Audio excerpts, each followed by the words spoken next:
All Cooper CPAs, located in the heart of East Nashville, offer a wide variety of tax services for individuals and businesses. Contact them at 615-257-0646 and visit their website, allcooper.com, for a full list of services. Talkapolis, the social media TV network for your city. Political Soup is filmed in the Nashville, Tennessee Talkapolis studios, covering local, state and national politics in 3 segments. Our host sits firmly in the centre, mediating Crom Carmichael to his right and a new guest every week to his left as they discuss the pressing political issues at hand.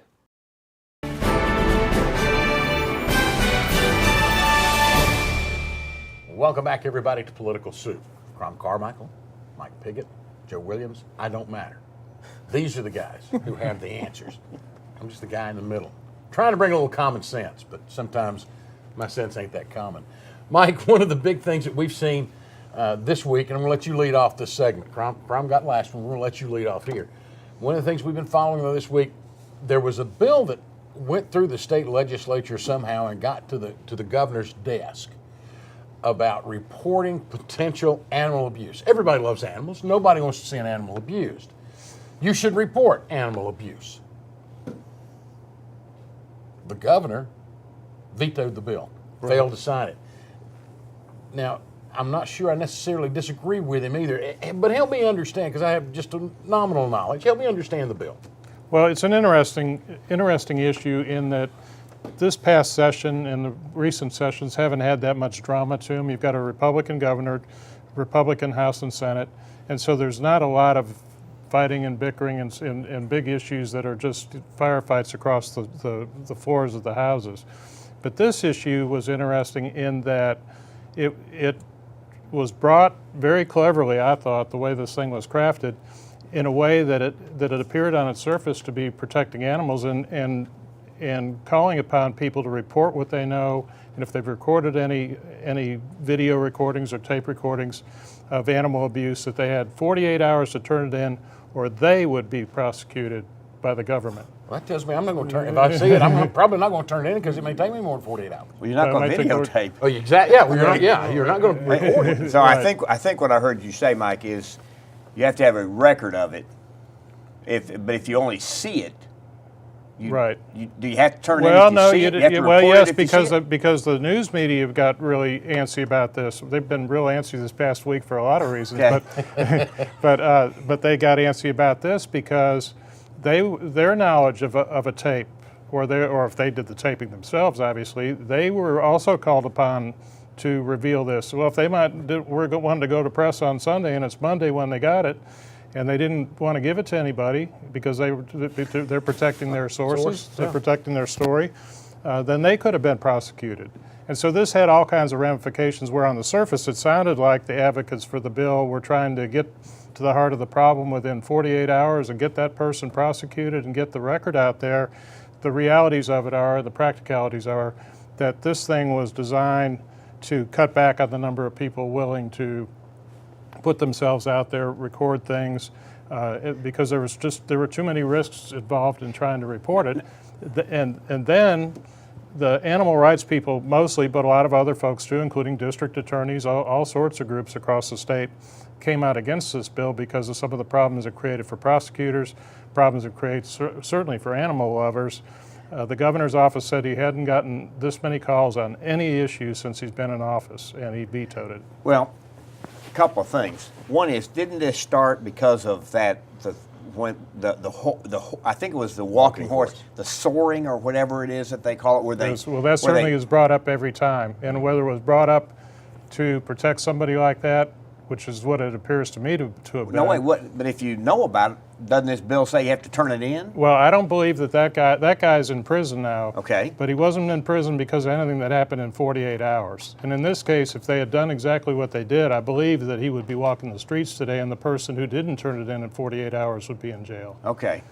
So you think the bill might have been well-intentioned, but if it had passed, would have almost exactly the opposite effect from what was intended. I agree with you on B. I'm not sure I agree that it was well-intentioned. I think some people voted for it thinking it was well-intentioned. Well, I mean, everybody's against animal cruelty. Well, but it sounds like a Trojan horse bill is what it sounds like. Right, it is. I think it was, and I think it was crafted that way on purpose.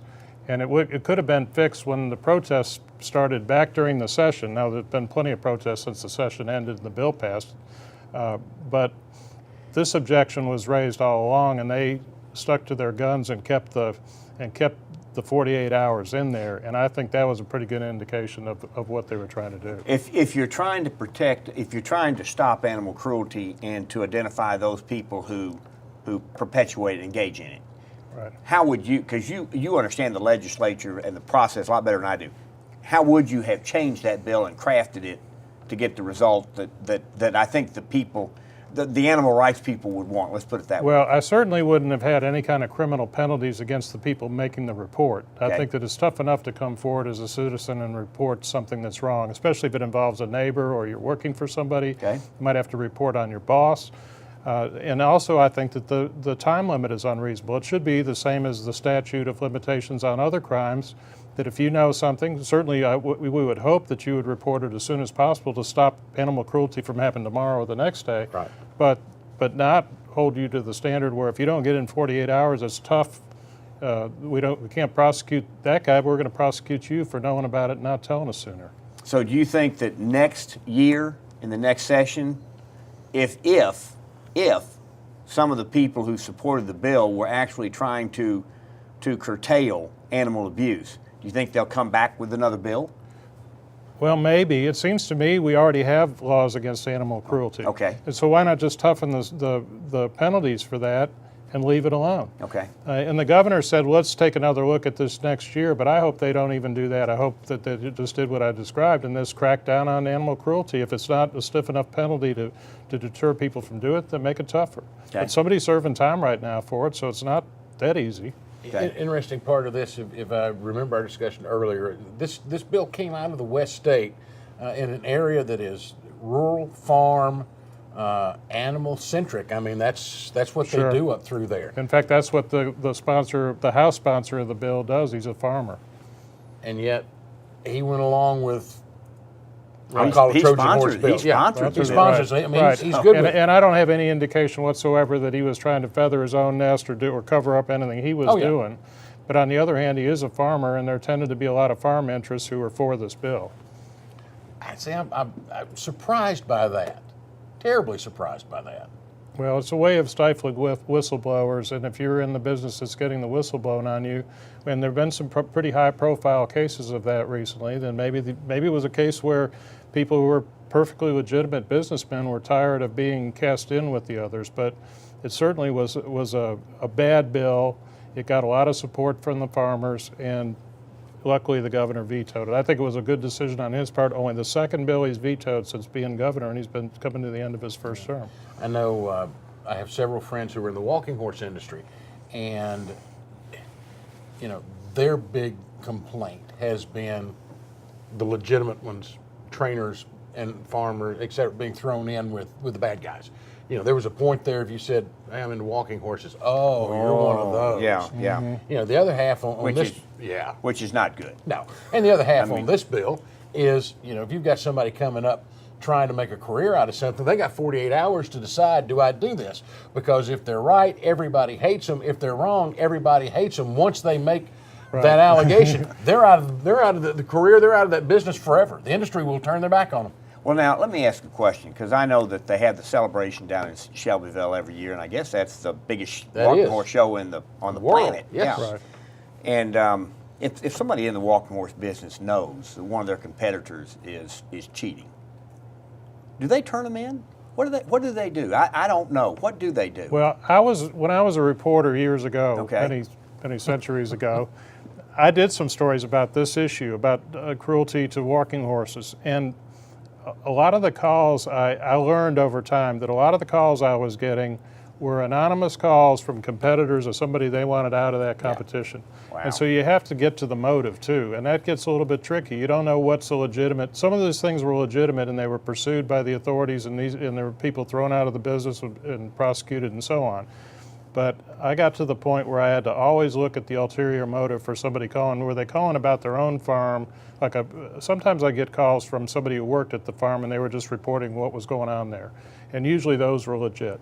If it came from a competing horse farm or somebody else who's so the horse involved happened to be the favorite to win the whole thing, then you start wondering what's really going on. It always seemed to happen around that time of year, too. Oh, yeah.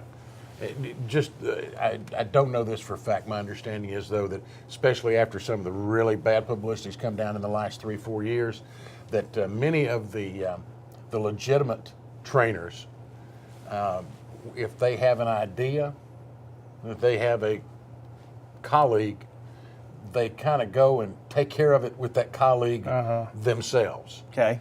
Self-police, yeah, Say basically don't do that. self-policing. Okay, yeah. that's okay. Now, Interesting. how much of that works and how much doesn't? So under this law, they'd have to turn them in. Yeah. They couldn't go self-police. They'd have to go turn them in. Well, within 48 hours. Yeah, I'm saying. Okay. Yeah. And 48 hours, folks, is not a long time. No, it's twice 24. What wisdom. He has understanding and now great wisdom. Okay, we're not going to be gone 48 hours, but when we come back, we'll wrap up this edition of Political Soup. Stay with us.